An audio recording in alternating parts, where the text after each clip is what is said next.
Good morning, I'm Maiki Oreta and you're watching Basis Points, where we dive deep into the numbers and the stories that drive our economy and shape our world. The Philippine House of Representatives will kick off its plenary debates on the proposed 6.35 trillion peso national budget for next year. That session is set to begin at 10 a.m. today. On the agenda are the budget allocations for the Departments of Finance, Budget and Management, and Justice, and the National Economic and Development Authority and the Judiciary. The proposed reduction in funding for the Office of the Vice President will be discussed on September 23rd. The House aims to pass the national budget on third and final reading by September 25th. House Speaker Martin Romualdez emphasizes that the budget is designed to support farmers and fisherfolk, improve harvests, ensure a steady food supply, and help lower consumer prices. Some of the most powerful and influential people in the country attended President Ferdinand Marcos Jr.'s glamorous birthday celebration featuring English pop group Duran Duran. Billionario.com reports that it was the Office of the President that sent the official invitation for the exclusive event. The guest list for that star-studded affair at the Marriott Hotel included some billionaires who were seated at a single table. The Presidential Communications Office says that it was a surprise party organized by the friends of President Marcos at no cost to the government. Elsewhere in the world, it's the end of an era in Chile as the country's biggest steelmaker is shutting operations after 74 years. This comes amid stiff competition from cheaper Chinese imports, which have also affected producers in other Latin American countries. The Huachipato mill first announced that it was winding down its business back in August, with 2,700 jobs directly affected. This Monday, Chile's government is expected to announce a plan to bolster their steel industry. A near-term strike or lockout that would have disrupted air travel in Canada is averted after Canada's largest airline and its pilots' union reached a tentative deal to end the standoff. But Air Canada says the terms of the four-year agreement will remain confidential pending a ratification vote by members. The two sides have been negotiating a new contract for the past 15 months, with the pilots demanding wage rates that would narrow the pay gap with their U.S. counterparts. Amid the dispute, Air Canada was preparing to progressively cancel flights and completely shut down its operations as early as September 18th. But flights will now run as usual. Air Canada operates nearly 650 flights per day, carrying about 110,000 passengers daily. In the United States, a strike at embattled plane maker Boeing could go on for a while. A union leader issued that warning during an interview with National Public Radio. More than 30,000 Boeing workers began a strike on Friday after voting down a contract deal due to demands for wage increases and improved pensions. Boeing says that they want to get back to that negotiating table as they admit that the strike is a big concern for their production, delivery, and finances. These developments come as the company is already under heavy scrutiny from U.S. regulators after a door panel blew off a 737 MAX jet mid-air last January. After conducting the first ever private spacewalk, SpaceX's Polaris Dawn mission crew, led by billionaire Jared Isaacman, returns to Earth. The crew's Dragon capsule splashed into the coast of Florida Sunday, concluding a 5-day space journey. The crew performed their historic spacewalk on September 12th in what NASA says represents a giant leap forward for the commercial space industry. In addition to the spacewalk, the civilians also conducted 40 scientific experiments studying the effects of microgravity on the body. They also tested advanced medical technologies. Central banks from all over the world are holding key policy meetings this week. Here's a look at what financial markets are keeping an eye out for. The most closely watched is America's Federal Reserve, which is expected to deliver its first ever interest rate cut in 4 years this Wednesday. Odds have tipped in favor of a conservative 25 basis point reduction after data showed consumer prices rose slightly in August, while core inflation was a bit stickier. Now, also on Wednesday, Brazil could increase rates for the first time since 2022, while Indonesia also flags a possible rate cut. In South Africa, rates could be trimmed for the first time in 4 years on Thursday. Later on this week, the Bank of England and the Bank of Japan are both expected to keep rates unchanged. Here at home, as the prices of food products remain a top concern, the Makati Business Club will host the Agriculture and Food Security Summit at the BGC Arts Center this afternoon.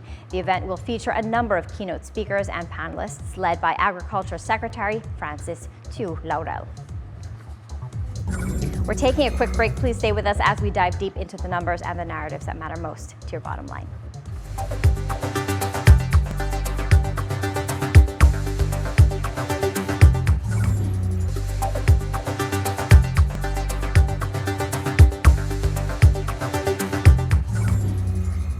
Welcome back. A man is in custody in Palm City, Florida, over what the Federal Bureau of Investigation says is another assassination attempt on former U.S. President Donald Trump.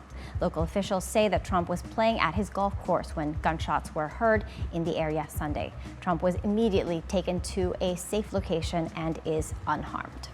Now, the arrested suspect tried to flee but was spotted by Secret Service agents. Fortunately, we were able to locate a witness that came to us and said, hey, I saw the guy running out of the bushes. He jumped into a black Nissan, and I took a picture of the vehicle and the tag, which was great. So we had that information. Our real-time crime center put it out to the license plate readers. And we were able to get a hit on that vehicle on I-95 as it was headed into Martin County. We got a hold of Martin County Sheriff's Office, alerted them, and they spotted the vehicle and pulled it over and detained the guy. In the bushes where this guy was is a AK-47 style rifle with a scope, 2 backpacks which were hung on the fence that had ceramic tile in them, and a GoPro, which he was going to take pictures of. Trump's election rival, Vice President Kamala Harris, says that she is glad that the Republican candidate is safe. Harris adds that violence has no place in America. Back in July, Trump was shot in the ear during a campaign rally in Pennsylvania.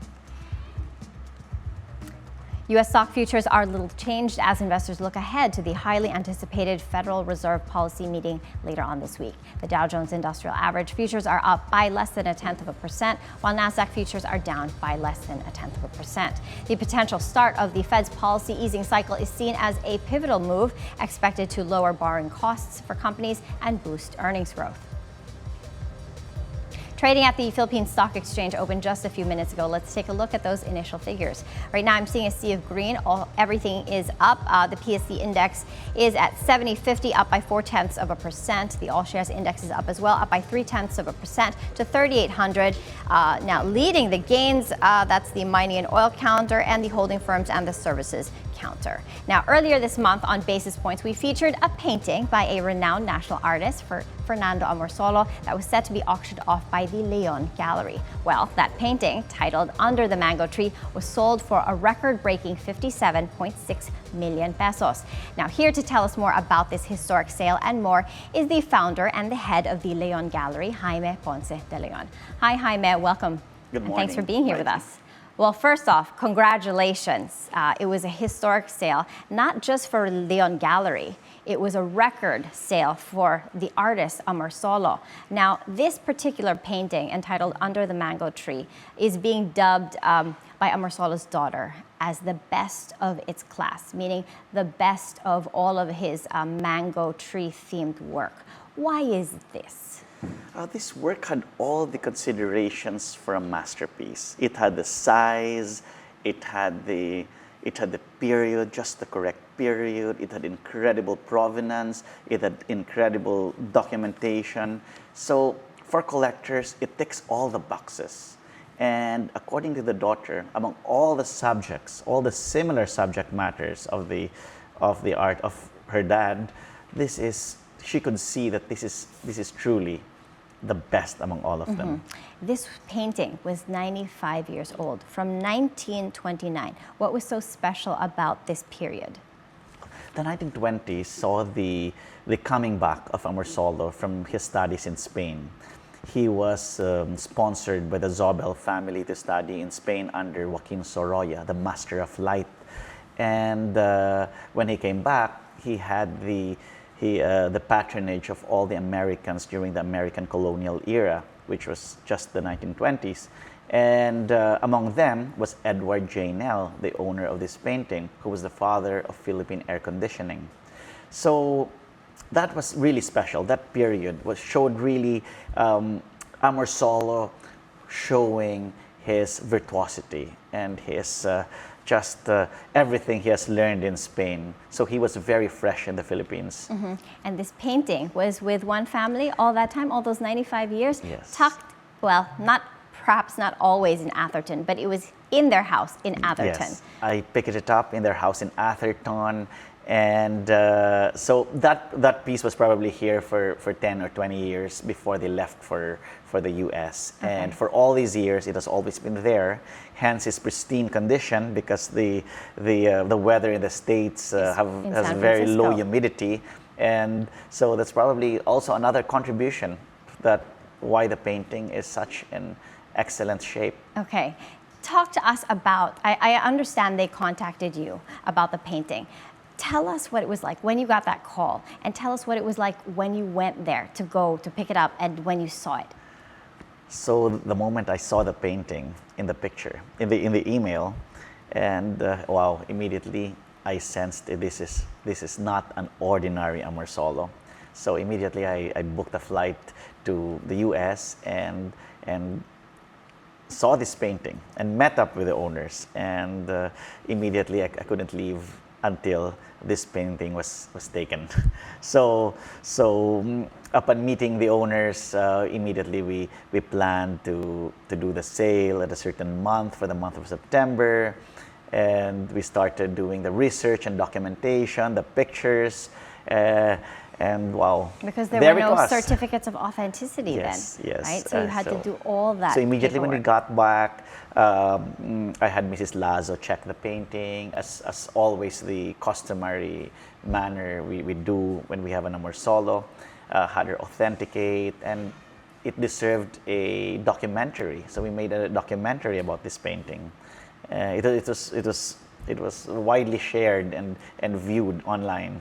Nice. Okay. Now, that wasn't the only special painting. I mean, it was to a certain extent, but there were others. There was an Alfonso Osorio that sold for 33.64 million, a Juan Luna that fetched 31.24 million, and there was a historical document, a manuscript of the Declaration of Independence that fetched 11.4 million. Can you tell us more about what went into this, how you acquired these pieces, and how long it took you to bring this to fore at the auction? Yeah. We have 4 auctions a year, and every auction, the characteristic of every auction is the same. We always try to get the best pieces, and we implore the sellers that auction is the best avenue, because it conveys to a wider audience. Hence, this Declaration of Independence, instead of selling privately to a collector or to an institution, where the prices go down, yes, in exactly. an auction, the It's prices go up. Yes, correct. So the owner decided to put it with us, and we did our duty to publish the piece and get everybody informed, all the Pasigueños, all the institutions to participate in the auction. So hence it made a world record for a document. It certainly made Philippine waves. document. Now, Yeah. speaking of the impact of everything that you're doing, with artists like Fernando Amorsolo, Alfonso Osorio, Juan Luna, fetching record prices, how do you see their works evolving in terms of market value and public interest? Well, as they say, art is always a good investment. There's always, they're dead artists like Amorsolo, Luna, Osorio, and there is always a scarcity of their works, and especially when good material comes up at auction, there is always a strong demand for it. Yeah. So especially with age, yes, because it's great, but was it well taken care of? Yes, did it get course. sun Condition, exposure? Yeah, yes. So the pieces coming from the States or from Europe, like the Luna, came from a private collection in Florence. It was a rarity of something with that age and condition to come to the Philippine market. With all these rare pieces, Jaime, how different was this September auction from any of your previous ones? In this auction, having the Amorsolo and the Luna and the Osorio at the same time was a rarity because to have an auction and to foresee that something could be a world an auction record doesn't happen all the time, and that makes this auction really special. Having conducted all these auctions, what trends have you noticed in terms of buyer preferences? What are the new things that you're learning from having all these auctions? Everything is a cycle. I see that a lot of collectors now are going for the masters and the moderns. I saw that trend last year when a lot of collectors were into contemporary art. But everything is a cycle. It could be this right now, it could be the other way around next year, but there's always a time for it. So it may be, give it to every 2 or 3 years, something comes up or the trend comes back. So it never dies out. I mean, the interest for all these things. Okay, talking about cycles, let's talk about economic cycles. How do economic cycles affect, the demand for pieces, the demand for art in general? If you follow ArtNet, where a lot of art news are seen, you will see that the international art market is really in a slump. And that probably is contributed with the interest rates now of the US. You will also note that like Sotheby's has an 88% drop in their sales for the first half of the year, and that's widely reported. But as an auction house, as a small auction house like us, we feel that if we offer something that is regular, we probably could feel the pulse of the market. But if there's something special, it's always desired. So many people would go for it because the chances for it to ever come back to the market is very rare. So that is our duty, to ensure that something always gets snapped up. All right. Looking ahead, Jaime, what advice can you give some aspiring artists that would like to one day become a national artist? Any tips for them on how to become a master? Well, for an artist, I think you just have to follow your own style, find it, do not allow people to dictate. I think the mistake of some artists is allowing their gallerists or some collectors to dictate on what they paint. So I think that is a little bit of a, it's a no-no. If you read all the books of great artists in the West, you always have to do your own. You always have to find your own way. Yeah, there will always be a premium for authenticity and originality, and that is why it's rare. Exactly. All right. Thank you so much, Jaime, the gallery owner of the De Leon Gallery. Thank you for joining us. Thank you, Maiki. Okay, we're taking a quick breather. Basis Points. We'll be right back.